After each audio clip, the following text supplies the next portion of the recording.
Bonjour, bienvenue sur Chrétien Biz. Aujourd'hui, nous allons parler de comment devenir un chrétien entrepreneur. Et là, je vais te donner des conseils et des astuces. Donc, nous allons lire premièrement Proverbe 16, verset 3 qui nous dit: Confie à l'Éternel tes œuvres et tes projets réussiront. Donc, nous allons partager 5 points ensemble. Le premier point, c'est que entreprendre avec Dieu, voilà, euh, sa présence doit être au centre de ton business, ok?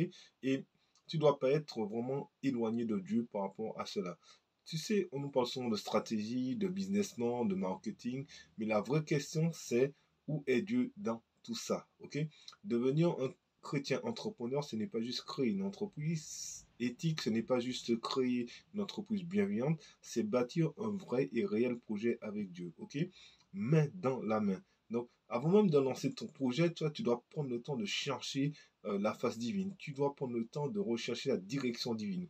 Et peut-être que Dieu veut que tu te serves de cela dans un domaine précis, voilà, pour le servir. Et peut-être que ce domaine, tu n'aurais même pas pensé, imaginer te lancer dans ce domaine, toi.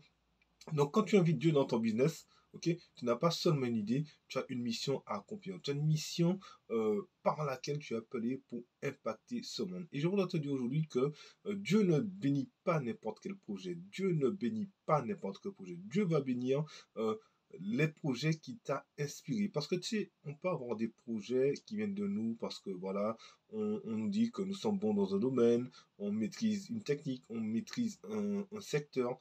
Et peut-être que le Seigneur veut t'emmener ailleurs, tu vois, et il va t'inspirer, il va te donner des idées, il va même des fois te donner la compétence pour pouvoir réaliser cela. Donc, ok, donc Dieu bénit surtout les projets qu'il a inspirés. La foi ne remplace pas la compétence. C'est avoir la foi, c'est bien, et il faut avoir la foi. Mais être compétent aussi, c'est top, ok. Euh, la prière ne doit pas remplacer ta préparation, la préparation. Parce que tu sais, nous sommes chrétiens, mais nous avons deux dimensions en nous. Nous avons une dimension spirituelle et nous avons une dimension terrestre. C'est-à-dire que nous vivons sur la terre, nous ne vivons pas encore dans le ciel avec le Seigneur. Donc, prier, c'est vraiment avoir la protection divine, avoir la protection de Dieu et que le Seigneur vraiment te conseille par rapport à ce que tu dois entreprendre. Mais pour pouvoir impacter ce monde, il faut que tu sois excellent, il faut que tu te formes, il faut vraiment que tu ailles de l'avant. Il ne faut pas que tu restes vraiment sur tes acquis, tu vois. Il faut vraiment que tu ailles de l'avant dans ta niche, dans le secteur d'activité dans lequel Dieu t'envoie. Par exemple, regarde Daniel, regarde Joseph, regarde David. Ils étaient remplis de foi, mais ils étaient excellents dans leur domaine. Quand tu travailles avec passion, avec rigueur, tu rends gloire à Dieu. Ok?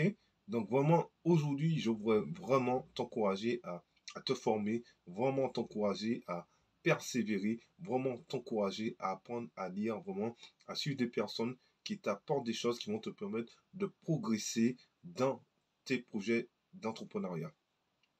Autre chose aussi, le troisième point, il faut que tu t'entoures de personnes qui ont la niaque, qui ont la foi et qui ont la même vision que toi. Parce que quand tu désires entreprendre, tu vas quitter la position de salariat à entrepreneur, ok?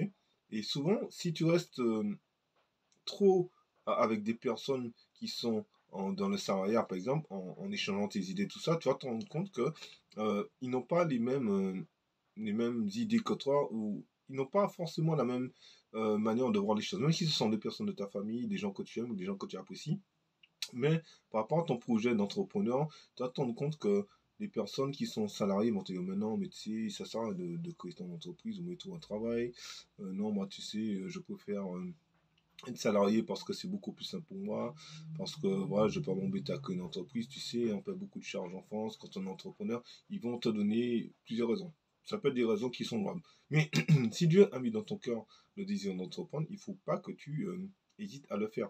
Tu vois. Donc c'est pour cela qu'il faut que tu t'entoures de personnes qui ont la même vision que toi, qui partagent tes idées, ok, et qui vont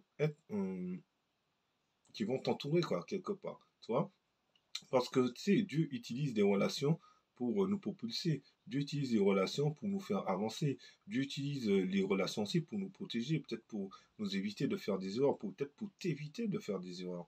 Ok, à toi que je parle aujourd'hui. Donc, il faut que tu trouves des gens qui comprennent ta vision. Il faut que tu trouves des gens qui prient pour toi. Il faut que tu trouve des gens qui croient que Dieu est capable de choses, de faire des, pardon, est capable de faire des choses extraordinaires au travers de toi et pour sa gloire. Donc ne cherche pas la foule, mais cherche de bonnes personnes. Ne cherche pas la foule, cherche des personnes qui sont inspirées de Dieu, ok? Et, et même si tu n'as encore personne dans ton entourage, ok, euh, garde ta vision, ok? Et ne t'inquiète pas parce que Dieu va te bénir. Et c'est pour cela, tu sais, que j'ai décidé de créer Chrétien Biz Academy. J'ai créé un groupe WhatsApp. Je mettrai le lien dans la vidéo. C'est pour permettre aux chrétiens qui ont des idées, qui veulent entreprendre ou qui se posent simplement des questions, voilà, avec la communauté, on peut échanger, on peut débattre vraiment et on s'encourage mutuellement. Le quatrième point, c'est quand tu doutes, prie, mais ne lâche rien. Tu sais que quand on est entrepreneur, euh, c'est un parcours semé d'embûches. Déjà, tu as le parcours administratif, voilà, et après, tu as le parcours terre à terre d'entrepreneur. Parce que, comme je te le disais précédemment, quand tu es salarié, voilà, tu pars le matin travailler, tu rentres chez toi, tu es tranquille. Mais quand tu es entrepreneur, tu dois te discipliner, tu dois t'organiser, et tu travailles pour toi. Donc, si tu travailles pas beaucoup, forcément, tu n'auras pas beaucoup de revenus. Donc, il te faut avoir une vie équilibrée, voilà, qui te permet de vivre de ton activité, sachant qu'on est chrétien et qu'on a aussi laissé du temps aussi dans le service de Dieu et dans la consécration. Donc, ça, c'est très important. Donc, et forcément, tu auras des moments de doute. Forcément, tu vas te dire, ah ouais, bon, rien ne marche, j'ai essayé ça, mais ça ne marche pas. Ok, des fois tu as prié, tu n'auras pas de réponse. Ok, et tu vas même peut-être penser des fois que Dieu t'a oublié et Dieu t'a abandonné. Rassure-toi, moi je suis passé par là aussi. Ok, mais je voudrais te dire aujourd'hui que Dieu ne t'a pas abandonné et Dieu ne t'a pas oublié. Ce que Dieu fait, c'est qu'au travers des difficultés, au travers des épreuves, le Seigneur te prépare. Donc Dieu utilise la saison de ton désert pour bâtir ton caractère, pour bâtir une stratégie avec toi, pour peut-être changer des choses que tu avais en toi et que comme il veut t'emmener beaucoup plus loin, il faut que ces choses que tu as en toi puissent sortir, puissent s'en aller, que tu puisses même faire le deuil de ces choses et qu'ils puissent t'amener beaucoup plus loin. Parce que si le Seigneur veut t'amener beaucoup plus loin et que tu as ça en toi, ça va pas matcher, ça va pas fonctionner. Et Dieu, c'est un Dieu qui est bon. Donc, il va te faire passer par des moments, voilà, où son seul désir, ça sera que tu t'appuies sur lui uniquement. Ok? Pas sur les personnes, pas sur ton entreprise, mais sur lui uniquement. Prenons l'exemple de Joseph. Joseph, il a connu la prison, ok? Mais avant de connaître le palais, donc pour lui, c'était pas facile. Voilà, ses frères ont voulu vraiment le tuer carrément. Donc Dieu l'a béni, mais il est passé par une phase vraiment où il était en prison, tu vois, et avant vraiment d'avoir la notoriété. Donc toi aussi, tu passeras par des étapes d'incompréhension, toi aussi, tu passeras par des étapes de doute, toi aussi, tu passeras par des étapes de peur. Mais sache que Dieu ne va jamais t'abandonner. Et aujourd'hui, proclame et dit que Dieu ne m'a pas abandonné et qu'il ne va pas m'abandonner. Donc, quand tu doutes, prie et ne lâche rien. Le cinquième point, sème avant de récolter. Tu sais, il y a beaucoup de personnes qui désirent faire des choses, qui désirent réussir dans l'entrepreneuriat, mais ils veulent récolter avant de semer et c'est pas possible. Parce que dans le royaume de Dieu, c'est toujours l'inverse. C'est-à-dire qu'il faut que tu donnes de ton temps, il faut que tu sois compatissant, il faut que tu donnes de ton savoir, il faut que tu aides des personnes, il faut vraiment que tu sois quelqu'un voilà, qui aime les gens, vraiment, qui a envie de voir les gens progresser, toi. Parce que tu crées pas une entreprise simplement pour t'enrichir, mais tu crées une entreprise vraiment pour rendre service à des gens, tes clients, tu leur rends service, tu vois. Donc, ce que tu sèmes dans la foi, Dieu va le multiplier en ta faveur. Ce que tu vas semer, Dieu va le multiplier forcément. Ok? Donc ne cherche pas à faire du profit à tout prix. Ne cherche pas euh, à vraiment à t'enrichir à tout prix. Mais je te donne un conseil. Cherche d'abord à apporter de la valeur. Ok? Cherche d'abord à apporter de la valeur et à servir premièrement. Et c'est Dieu qui se chargera d'ouvrir les portes pour toi. Donc, pour terminer avec cette thématique aujourd'hui, donc je voudrais te dire que ton entreprise, ce n'est pas juste un moyen de gagner ta vie, ok? C'est un moyen de toucher des vies, c'est un moyen d'impacter des vies. Donc, n'aie pas peur de montrer ta foi dans le monde des affaires. N'aie pas peur de montrer ta foi à tes partenaires, ok? Parce que tu es la lumière du monde et une lumière est faite pour briller et n'est pas faite pour être cachée, ok? Euh, Par exemple, dans ton attitude, dans ton intégrité, il faut que tu sois excellent, ok?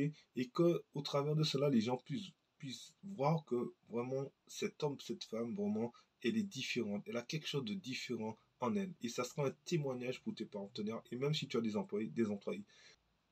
Parce qu'au final, le vrai succès, c'est pouvoir dire, j'ai bâti avec Dieu pour sa gloire uniquement. Ok? Et je voudrais te laisser ce verset dans Matthieu 5, verset 16 qui nous dit, ainsi brille votre lumière devant les hommes, afin qu'ils voient vos bonnes œuvres et glorifient votre Père qui est dans les cieux. Que Dieu te bénisse et on se retrouve très très bientôt pour une prochaine vidéo sur Chrétien Biz. Et si tu n'es pas encore abonné, je t'invite à le faire maintenant et à me laisser un commentaire.